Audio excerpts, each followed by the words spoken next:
I am Dustin Mattson, the writer, director, slash everything of TapeHead, The Return of Jacob Cobb. What inspired me to make this movie? I've said this a million times, but I'm obsessed with early 80s schlocky direct-to-video horror films like Don Dohler's Night Beast and Trauma things. There's so many horror films that I'm inspired by that I feel like don't get the recognition that they deserve, and we're kind of in this weird era where a lot of those things are being forgotten.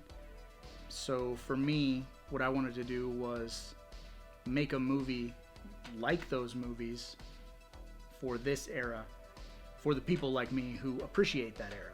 How did I approach the script for TapeHead, The Return of Jacob Cobb? I kind of went back to the drawing board and realized when we made the first movie, we were so green and inexperienced that I had a vision for the way I wanted the film to play out, but I didn't have the talent or the ability to make that happen. So when it came time to kind of wipe the slate clean and bring TapeHead back for real this time, what I wanted to do was pay close attention to those movies that inspired me, the structure, the pacing, and what makes those early slashers successful, what makes those slashers work. So when I went back to the drawing board with this script, I was very aware of every so many minutes I'm giving you a little bit of exposition.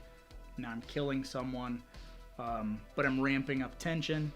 So I really wanted to kind of follow that blueprint before slashers hit the 87 to 90 era, where they got overly self-referential and silly. So I tried to kind of stay grounded in that early slasher era for this movie. What were my goals for the style and tone of this film? Kind of feel like that goes back to the previous question, where I was just very aware of this specific era of slasher films and how they take their time before they just put the killer on the forefront and show you who's after you. Early Friday the 13th for me are the best example of, it's a lot of hands doing the work or feet approaching victims. A lot of jump scare things where you don't necessarily get a solid good look at the killer until maybe the last half hour, 40 minutes of the film. So I tried to kind of structure it out that way, where we're not getting our fill of the villain too soon. So that's kind of that was kind of my blueprint for it, is hold off for a while before you deliver the monster. How did I work with the cast to bring my vision to life? So basically, we kind of reached out to people that are in our immediate circle or close to our immediate circle who have acted in music videos or commercials or plays, or some people who had not acted at all, but we were close with, so we knew that working 10, 12, 16 hours with these people would never feel like working. It would feel like hanging out and feel fun and fresh. And that was very important for my wife and I, was if we're going to do something for X amount of hours a day, you don't want anyone involved who is sour or thinks they're above the project. So we were very conscious in involving people that we were friends with so we could just have a good time. And I think it worked out very well. There was only maybe one or two people that we worked with that I had not known ahead of time. So we had a working relationship without even having a working relationship, and it just played out very easily. We had a lot more time shooting this film than we did the previous TapeHead short. With the first TapeHead short, we had 4 actual production days, and then maybe a couple half days here and there for insert shots or whatever. But with this film, we scheduled it out from the last weekend of July all the way to the middle of September. So we would have, 2-3 days of solid work, and then we take a week off, and then we come back for 2 or 3 days.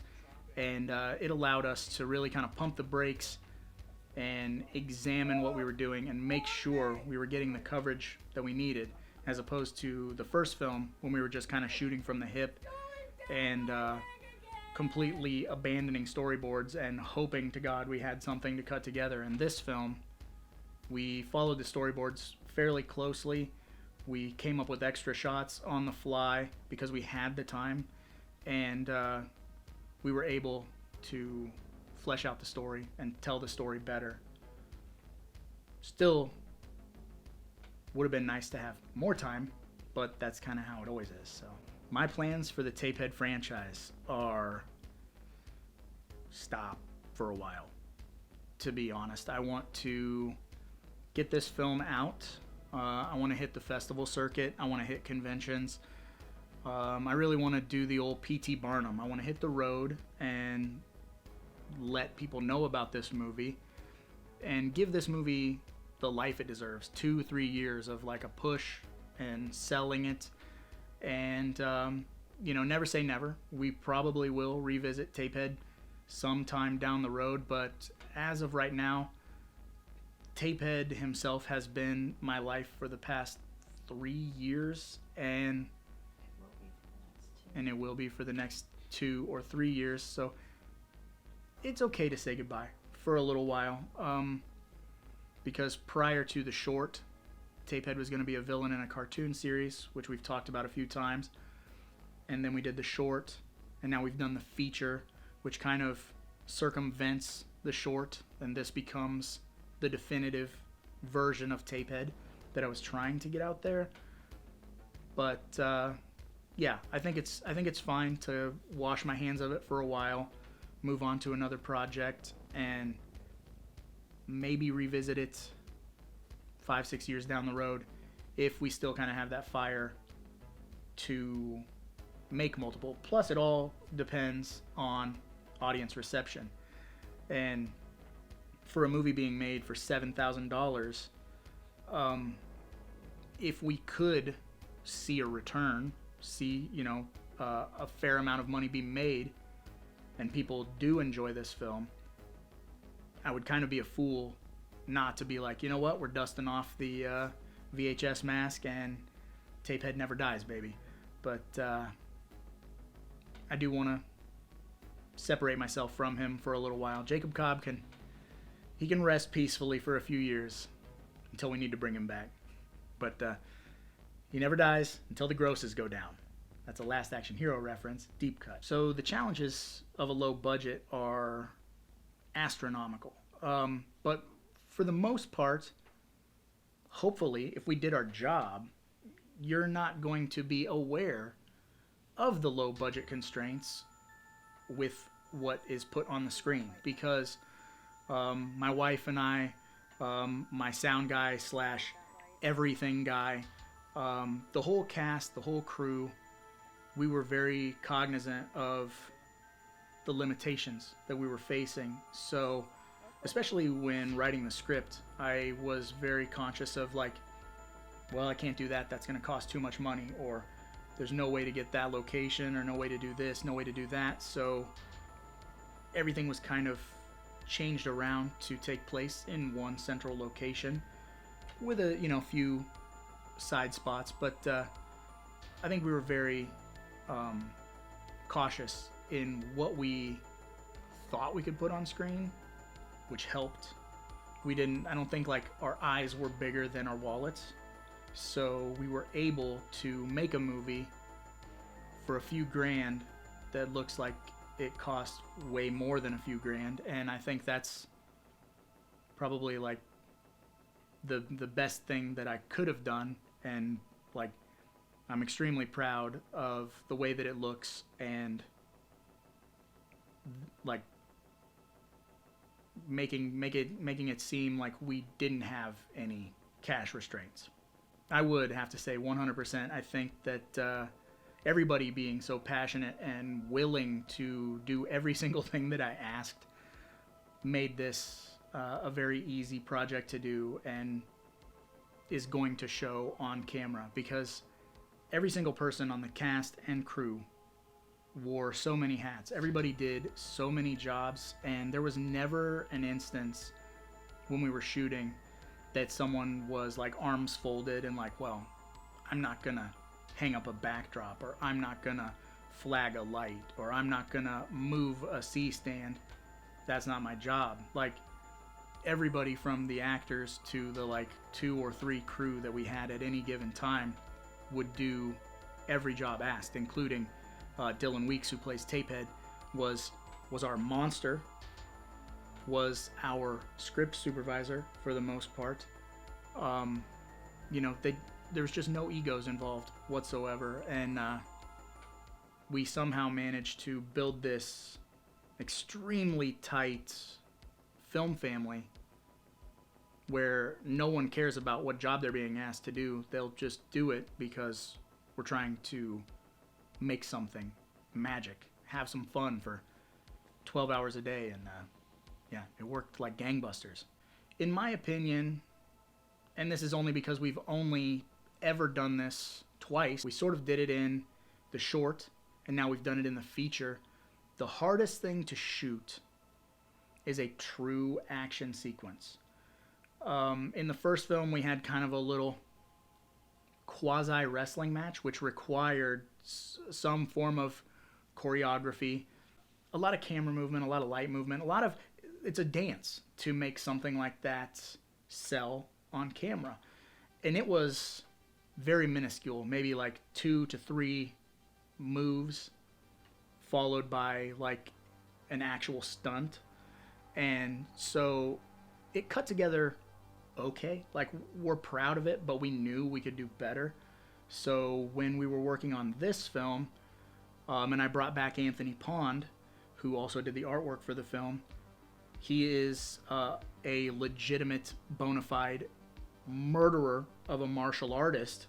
He is insanely talented, and when I was writing his scene leading up to his demise, he said, I wouldn't mind like scrapping with Tapehead. If you wanted to put in an action sequence, I'd be down. And so basically, while I was writing the sequence, I would call him and say, how do you think this plays out? Does this work? Does this seem like something you would want to do? Because we're very inspired by like early Chuck Norris stuff like Silent Rage, or The Hero and the Terror, which is one of my all-time favorite movies. So, you know, obviously, like, firearms will not defeat a monster, but you know what will? A super awesome high kick. So, shooting that fight sequence, in my opinion, hardest thing we've ever done, hands down, because that was 2 days worth of action sequence, which is a lot to ask of people. You know, hey, throw that high kick 20 times. You know, hey, take that bump 20 times. Pick this person up 20 times. And so it's taxing, even for people like Anthony Pond and Dylan Weeks, who plays Tapehead, they're both physical specimens. But, you know, if you're on your, like, 6th monster of the day and it's midnight and you've only eaten Slim Jims, like, it starts to take its toll on you. So I get it, and that was the hardest thing we've ever had to do. Luckily, it cut together amazing. So trying to get the look and the feel that I wanted for this movie was actually fairly easy, because my wife is a professional photographer, and she's very much influenced by the same types of films that I am. There's a very specific look to early 80s horror films where like blue equals night, and certain colors equal different emotions, whether that be violence, whether that be sickness. So we're kind of inspired by a lot of Italian horror and just early 80s horror in general. But to achieve the look, what I did while I was writing the script, which I learned from Film Riot, by the way, is I created a lookbook. So what that entails is I would go online and look up specific screenshots of horror films that truly inspired me.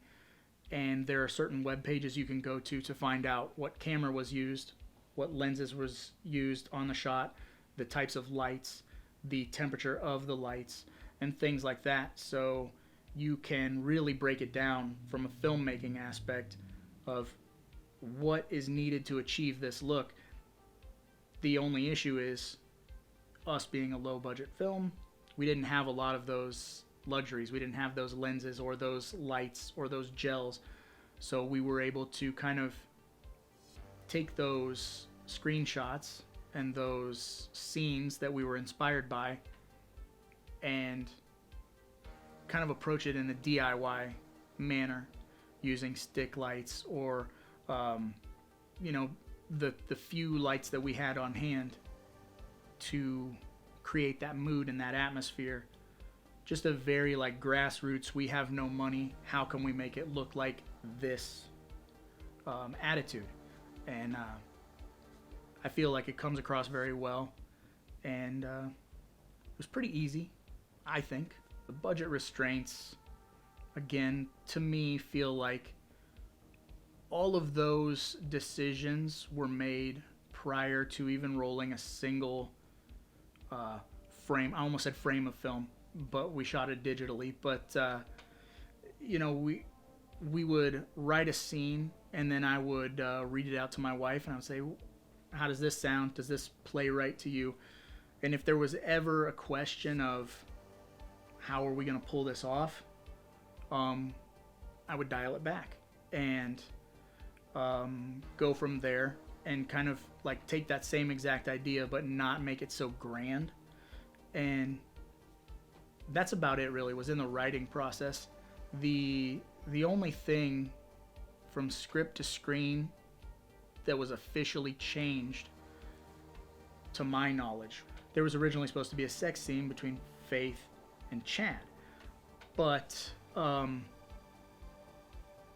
due to the fact that both actors seemed to not necessarily love the idea, and they were like, is there like a way we can change it, which actually gave us more runtime because we got to separate their deaths into two different locations as opposed to having them both die at once, because originally they were supposed to die very Friday the 13th Part 2, almost like a double impalement in bed, but now they each have their own respective deaths, and I prefer it this way now. Like at first when I had to change it, I was like, man, I really wanted a sex scene in my movie, but now I'm like 10 times happier with what we have. So we've got a shower scene and a severed wang dang doodle, so how can you go wrong there?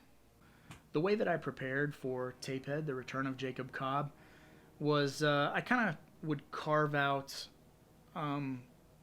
time each day where I knew I had a window of alone time, and I would sit and stare at my script writing software, and I would peck at it a little bit, and then I would kind of stand up and get loud and animated and act out these scenes, because I knew we were shooting the film in our own house, so I knew the layout. I knew if I was going to write any movement or action, that I wanted to make sure that it would play out and be prepared for that. But mainly when we decided to make this movie,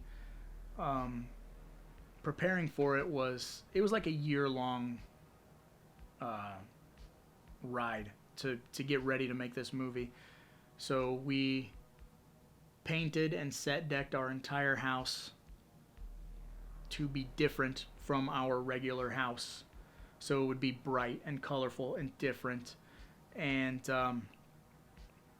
basically turning one spare room in this house into the like epicenter of everything we needed for filming, So we had a room in the house dedicated to costumes, props, lights, SD cards, battery charging.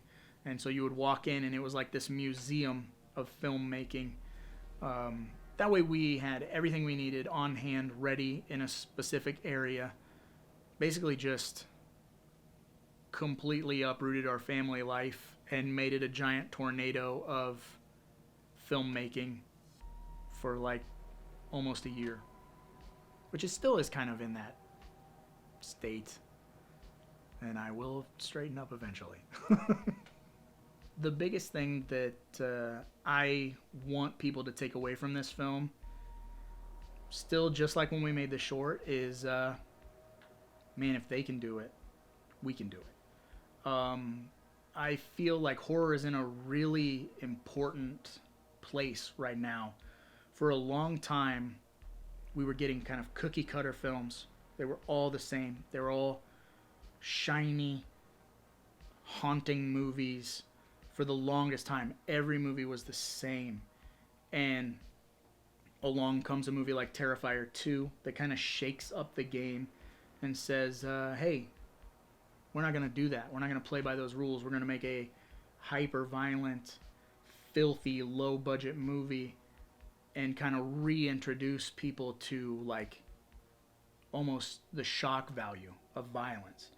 And it's kind of caused sort of this weird renaissance in horror where people are coming out of nowhere making $10,000 movies and changing the game, like Skinamarink and other films of that nature, where you can create something that impacts the entire genre with no money. And I think that's important. And I think us doing this, we're on such a small scale compared to these bigger movies, you know, that have even a $200,000 budget or a $300,000 budget. But it's done with such a level of heart and respect for the subject matter that I think maybe it will inspire people who've always wanted to make a movie but have viewed movie making like this mystical, magical, expensive medium that's impossible to do. And once they see what we're able to do with a couple lights, a couple friends, and a couple bucks, maybe they'll go, well, man, like, if I have a decent script and a couple buddies, I can do that too. And I think that's what's lacking in horror, and that's what we need, is more people just throwing caution to the wind and making independent films. The landscape's ready for it. People are hungry for it. And it's almost like the VHS era all over again, where movies were getting put on shelves and seen by thousands of people for no money. Like, your movie could be on the same shelf next to Rambo First Blood and be made on a fraction of the budget. And now with YouTube and digital streaming and all of these different avenues, there's ways to get your movie out there in front of a wider audience. So that's what I'm hoping. I'm hoping to inspire the next generation of young goofballs. If I had any message to give to anyone watching this, it would be to just start making something stupid, and eventually the next thing you make will be less stupid, and the thing after that will be even more less stupid. I'm sounding stupid, but just keep creating, keep having fun, keep that spark, and don't let your ideas of what it takes to make a movie stop you from making a movie. Because if, like, this little group of 7-8 people can shoot a movie over weekends in a summer, you can, and you'll probably make a better movie, and it'll probably win more awards. So, like, don't be scared to do that, because you shouldn't, because we weren't. So make a movie. Right? I don't know. This is the coolest shit.